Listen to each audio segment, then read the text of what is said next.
Hello guys, welcome back once again. Horror comedy సినిమాలు చూసి చూసి చిరాకొచ్చి ఇక ఈ జానర్ వద్దురా బాబు అనేలా సినిమాలు వచ్చేసాయి. కొత్త కొత్త కాన్సెప్ట్స్ వస్తున్న ఈ టైంలో ఒక హారర్ కామెడీతో వచ్చి ఆడియన్స్ని ఇంప్రెస్ చేయడం చాలా కష్టం. ఇలాంటి టైంలో హారర్ కామెడీ జానర్లో వచ్చిన డబ్బింగ్ మూవీ బాక్.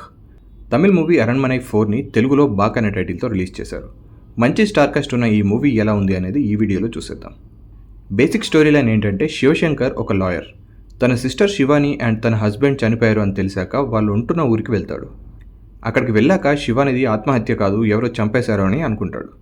అసలు శివానిని చంపింది ఎవరు, బాక్ ఎవరు అనేది మూవీ చూసి తెలుసుకోవాలి. బాక్ స్టోరీ కొత్తదేం కాదు. సినిమా స్టార్ట్ అయిన 5 నిమిషాలకే రొటీన్ హారర్ కామెడీ టెంప్లెట్తో వెళ్తుంది. కానీ ఫస్ట్ హాఫ్లో కొన్ని థ్రిల్లర్ మూమెంట్స్ మనల్ని ఎంగేజ్ చేస్తాయి.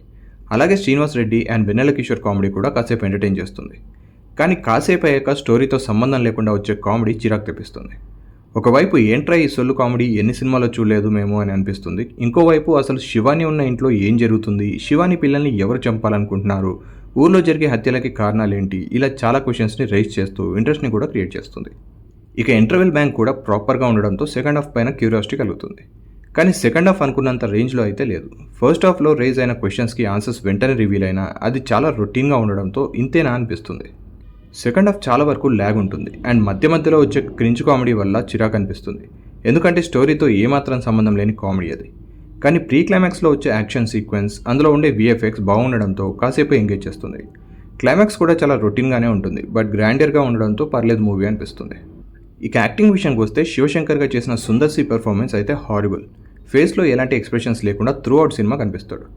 ఒక సీన్లో తను ఎమోషనల్ అయ్యి పెర్ఫార్మ్ చేస్తుంటే చూసే మనకు మాత్రం నవ్వొస్తుంది. ఆ రేంజ్లో ఉంటుంది ఆయన యాక్టింగ్. శివానిగా తమన్నా ఉన్నంతలో బాగానే చేసింది. ఇక రాశి కన్న క్యారెక్టర్కి ఎలాంటి స్కోప్ లేదు. వెన్నెల కిషోర్, శ్రీనివాస్ రెడ్డి జస్ట్ ఓకే. వాళ్ళు చేసిన కామెడీ మనకు రొటీన్గా అనిపిస్తుంది. కోవై సర్లా, గరుడారామ్ అండ్ మిగతా యాక్టర్స్ వాళ్ళ క్యారెక్టర్స్కి తగ్గట్టుగా బాగానే చేశారు. టెక్నికల్గా బాక్ చాలా బాగుంది. ఈ రేంజ్ అవుట్పుట్ ఈ సినిమా నుంచి అస్సలు ఎక్స్పెక్ట్ చేయలేదు.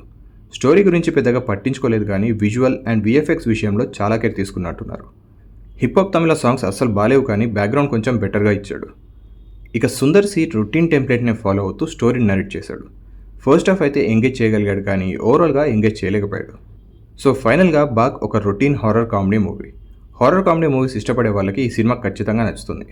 That's it guys. ఒకవేళ మీరు ఈ మూవీ చూస్తుంటే మీకు ఎలా అనిపించిందో కామెంట్స్లో మెన్షన్ చేయండి. అండ్ ఈ వీడియో నచ్చితే ఒక లైక్ కొట్టి మా ఛానల్కి సబ్స్క్రైబ్ చేసుకోవడం మాత్రం మర్చిపోకండి. Thank you for watching this video.